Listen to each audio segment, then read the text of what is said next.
നമസ്കാരം. മലയാളി വാർത്ത ഇൻസൈഡിലേക്ക് സ്വാഗതം. ഗസ മുനമ്പിൽ കരയുദ്ധം ആരംഭിച്ച ഇസ്രയേൽ ഇനിയൊരു വിട്ടുവീഴ്ചയ്ക്കില്ല എന്ന് വ്യക്തമാക്കി.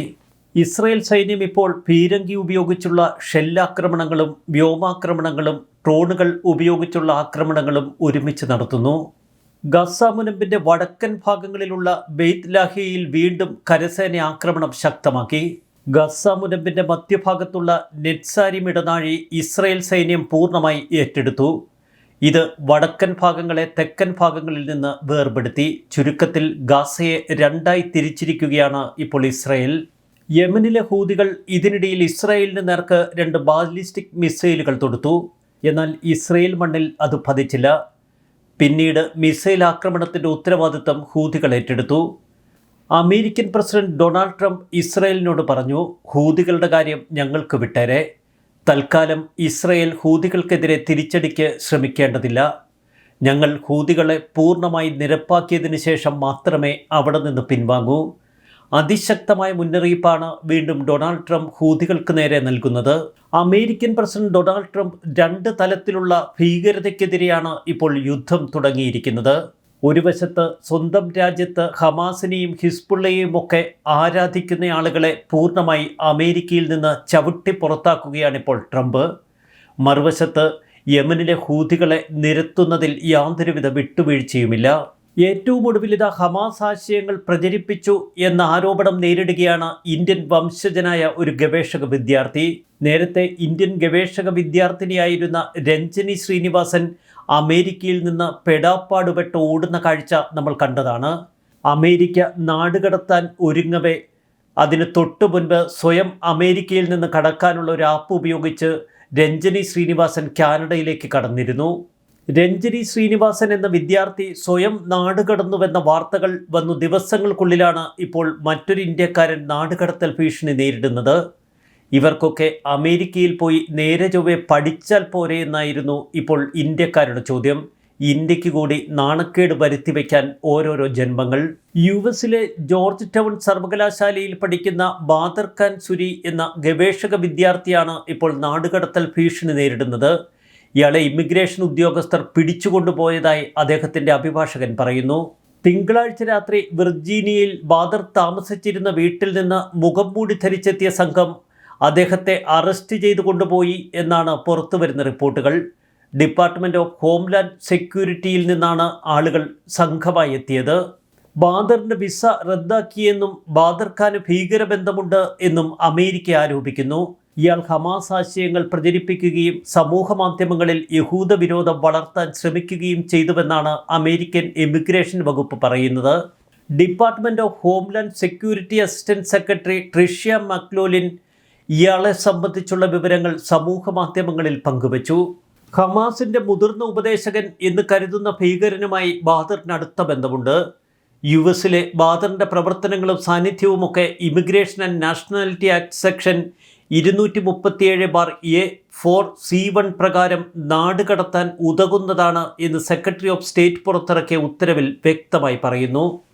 പലസ്തീൻ അനുകൂല പ്രക്ഷോഭങ്ങളിൽ പങ്കെടുത്തതിനാണ് കൊളംബിയ സർവകലാശാലയിലെ ഗവേഷക വിദ്യാർത്ഥിയായിരുന്ന രഞ്ജനി ശ്രീനിവാസനെ അമേരിക്ക വിസ റദ്ദാക്കി നാടുകടത്താനുള്ള നീക്കങ്ങൾ ആരംഭിച്ചത്. തൻ്റെ അരുമയായ പൂച്ചയെപ്പോലും ഉപേക്ഷിച്ച് കയ്യിൽ കിട്ടിയത് മാത്രമെടുത്ത് കാനഡയിലേക്ക് താൻ പറന്നുവെന്നാണ് രഞ്ജനി ശ്രീനിവാസൻ പിന്നീട് മാധ്യമങ്ങളോട് പറഞ്ഞത്. അപ്പാർട്ട്മെൻറ്റ് ഡോറിൽ ശക്തിയായി ഇടിക്കുന്നത് കേട്ടാണ് താൻ ഉണർന്നത്. 3 ഫെഡറൽ ഇമിഗ്രേഷൻ ഏജന്റുമാരായിരുന്നു പുറത്ത്. തൻ്റെ വിദ്യാർത്ഥി വിസ റദ്ദാക്കിയ കാര്യം അടുത്തിടെ അറിഞ്ഞിരുന്നുവെങ്കിലും എന്തിനായിരുന്നു എന്ന കാര്യത്തിൽ വ്യക്തതയില്ലായിരുന്നു.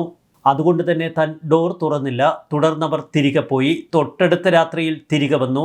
ഇത്തരത്തിൽ 3 തവണ തൻ്റെ അപ്പാർട്ട്മെൻറ്റിൽ അവരെത്തി. 3-ാം തവണ അവരെത്തിയത് ജുഡീഷ്യൽ വാറണ്ടുമായി. എന്നാൽ ഇതിനിടെ തൻ്റെ സാധനങ്ങളൊക്കെ പാക്ക് ചെയ്ത് എയർപോർട്ടിലേക്ക് താൻ ആരുമറിയാതെ പാഞ്ഞുപോയി എന്നാണ് രഞ്ജനി ശ്രീനിവാസൻ പറഞ്ഞത്. എൻ്റെ വിസ റദ്ദാക്കിയതും വിദ്യാർത്ഥി എന്ന പദവി ഇല്ലാതാക്കിയതും എൻ്റെ ഭാവിയും എൻ്റെ ജീവിതവും തകിടം മറിച്ചു. എന്തെങ്കിലും തെറ്റ് ചെയ്തിട്ടായിരുന്നില്ല ഇത്. അഭിപ്രായ സ്വാതന്ത്ര്യത്തിനുള്ള അവകാശം വിനിയോഗിച്ചതുകൊണ്ട് മാത്രമാണ് എനിക്ക് ഇത്തരമൊരു ദുര്യോഗം നേരിട്ടത് എന്ന് രഞ്ജനി ശ്രീനിവാസൻ CNN പിന്നീട് പ്രതികരിച്ചു. എന്നാൽ അമേരിക്കയിൽ താമസിക്കാനും പഠിക്കാനുമൊക്കെ വിസ ലഭിക്കുന്നത് ഒരു പ്രത്യേക ആനുകൂല്യമാണ്. അക്രമത്തിനും തീവ്രവാദത്തിനും വേണ്ടി വാദിച്ചാൽ ആനുകൂല്യം റദ്ദാക്കപ്പെടും. രഞ്ജിനി ശ്രീനിവാസന്റെ ദൃശ്യങ്ങൾ പങ്കുവെച്ചുകൊണ്ട് ഹോംലാൻഡ് സെക്യൂരിറ്റി സെക്രട്ടറി സമൂഹ മാധ്യമങ്ങളിൽ ഇത്തരമൊരു കുറിപ്പിട്ടു. എന്നാൽ ഗസയിൽ പാലസ്തീനികൾക്ക് നേരെ ഇപ്പോൾ ഇസ്രയേൽ ആക്രമണം തുടങ്ങിയതിൻ്റെ പശ്ചാത്തലത്തിൽ മിഷിഗൺ ഉൾപ്പെടെയുള്ള ചില മേഖലകളിൽ പ്രതിഷേധ സമരങ്ങൾ തുടങ്ങി എന്ന വാർത്ത അമേരിക്കയിൽ നിന്ന് പുറത്തു വരുന്നു. ഇത്തരം വാർത്തകൾക്ക് നേരെ വലിയ നടപടികളാണ് ട്രംപിൻ്റെ ഭാഗത്തു നിന്നുണ്ടാകുന്നത്. ഇക്കഴിഞ്ഞ ദിവസം ഒരു ലെബനീസ് ഡോക്ടറെ അമേരിക്ക പുറത്താക്കിയിരുന്നു. ലെബനീസ് ഡോക്ടറുടെ ഫോണിൽ ഹിസ്ബുള്ള നേതാവ് ഹസൻ നസ്രുള്ളയുടെ ഫോട്ടോ സൂക്ഷിച്ചിരുന്നുവെന്നാണ് അമേരിക്ക ആരോപിക്കുന്നത്. എന്നാൽ ഫോൺ പരിശോധനയിൽ ഫോട്ടോ ഉണ്ടായിരുന്നില്ല.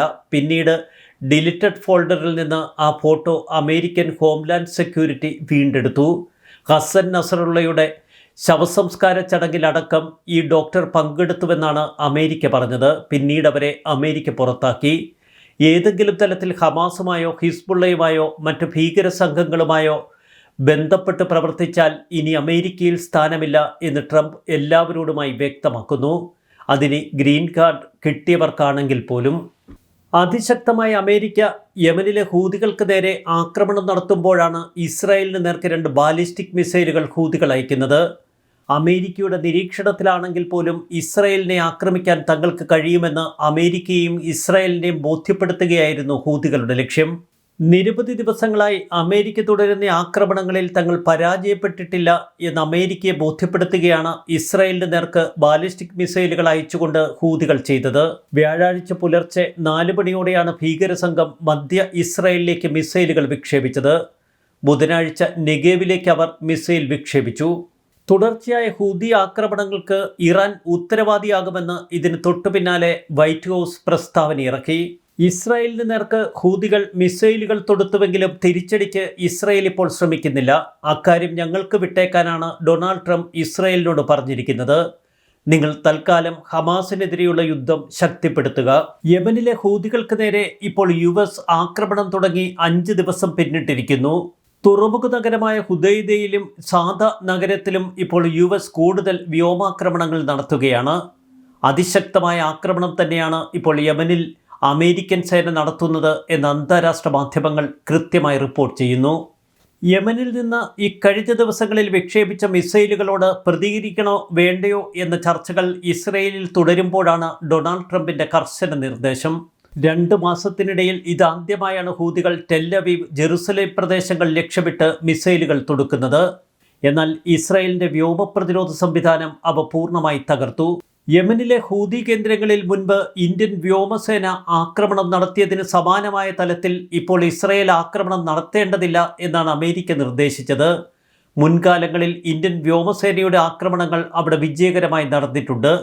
പ്രത്യേകിച്ച് കപ്പലുകൾക്ക് നേരെ ആക്രമണം നടന്നതിന് തൊട്ടു പിന്നാലെ ഒക്ടോബർ 7 ഹമാസ് ഇസ്രായേലിന് നേർക്ക് നടത്തിയ ക്രൂരമായ ആക്രമണത്തിൻ്റെ പശ്ചാത്തലത്തിൽ ഇപ്പോൾ ഇസ്രായേലിൻ്റെ ഷിൻബെറ്റ് മേധാവിയെ തൽസ്ഥാനത്ത് നിന്ന് മാറ്റി. ഷിൻബെറ്റ് മേധാവിയിൽ തനിക്ക് വിശ്വാസമില്ല എന്ന് ബെഞ്ചമിൻ നെതന്യാഹു പരസ്യമായി പ്രഖ്യാപിച്ചിരുന്നു. ബന്ദിക്കരാർ നെതന്യാഹു പരസ്യമായി അട്ടിമറിച്ചുവെന്ന ആരോപണമാണ് ഷിൻബെറ്റ് മേധാവി റോണൻ ബാർ ഉയർത്തിയത്. അതിന് തൊട്ടു പിന്നാലെ ഇസ്രായേൽ പ്രധാനമന്ത്രി ബെഞ്ചമിൻ നെതന്യാഹുവും ഷിൻബെറ്റ് ചീഫും തമ്മിൽ പരസ്യമായ വാക്പോര് വരെയുണ്ടായി. ഒടുവിലിത ഷിൻബെറ്റ് മേധാവി പുറത്ത്. വെള്ളിയാഴ്ച പുലർച്ചെ പ്രധാനമന്ത്രി ബെഞ്ചമിൻ നെതന്യാഹുവിൻ്റെ മന്ത്രിസഭ ഏകകണ്ഠമായി ഷിൻബെറ്റ് മേധാവി റോണൻ ബാറിനെ പുറത്താക്കി. ബാറിൻ്റെ അവസാന ദിവസം ഏപ്രിൽ 10 ആയിരിക്കും. ഏപ്രിൽ 20 പിരിച്ചുവിടൽ നിശ്ചയിച്ചിരുന്നുവെങ്കിലും സർക്കാർ അത് നീട്ടിവെക്കുന്നു. ഇസ്രായേലിൻ്റെ ചരിത്രത്തിൽ ആദ്യമായാണ് ആഭ്യന്തര സുരക്ഷാ ഏജൻസിയുടെ തലവനെ സർക്കാർ പുറത്താക്കുന്നത്. 2023 ഒക്ടോബർ 7 തെക്കൻ ഇസ്രായേലിൽ ഹമാസ് നടത്തിയ ആക്രമണത്തിന് ശേഷം ബാറിൽ വിശ്വാസം നഷ്ടപ്പെട്ടതായി വ്യാഴാഴ്ച രാത്രി വൈകി മന്ത്രിസഭാ യോഗത്തിൽ നെതന്യാഹു പറഞ്ഞു. ബാറിൽ നിന്ന് വേണ്ടത്ര ആക്രമണോത്സുകത ഉണ്ടായില്ല എന്ന കുറ്റമാണ് ബെഞ്ചമിൻ നെതന്യാഹു നിരത്തുന്നത്. അദ്ദേഹത്തിന് മൃദുവായ സമീപനമാണ്. ആക്രമണോത്സുകതയില്ല എന്നതാണ് അദ്ദേഹത്തിനു മേൽ ബെഞ്ചമിൻ നെതന്യാഹുവിൻ്റെ ആരോപണം. ഇസ്രായേലിൽ കടുത്ത രാഷ്ട്രീയ പരീക്ഷണവും നേരിടുന്നു ഒരു വശത്ത് പ്രധാനമന്ത്രി ബെഞ്ചമിൻ നെതന്യാഹു. എന്നാൽ തീവ്ര നിലപാടുള്ള അദ്ദേഹത്തിൻ്റെ സഖ്യകക്ഷികൾ പൂർണ്ണ പിന്തുണയാണ് ഇപ്പോൾ ഗസ മുനമ്പിലേക്കുള്ള കരസേനയുടെ ആക്രമണത്തിന് നൽകിയിരിക്കുന്നത്. കരസേന ശക്തമായി ഗസ മുനമ്പിൽ അധിനിവേശം തുടരുന്ന കാഴ്ച ഒരു വശത്ത്. മറുവശത്ത് പൂർണ്ണ പിന്തുണയുമായി ഡൊണാൾഡ് ട്രംപ്. ഇതിനിടയിൽ അമേരിക്കയിൽ ഉയരുന്ന എല്ലാ എതിർസ്വരങ്ങളെയും, പ്രത്യേകിച്ച് ഭീകരവാദത്തെ പ്രോത്സാഹിപ്പിക്കുകയോ പിന്തുണയ്ക്കുകയോ ചെയ്യുന്ന എല്ലാ ശബ്ദങ്ങളും പൂർണ്ണമായി ഇല്ലാതാക്കുകയാണ് ട്രംപിൻ്റെ ലക്ഷ്യം. ന്യൂസ് ഡെസ്ക് മലയാളി വാർത്ത ഇൻസൈഡ്.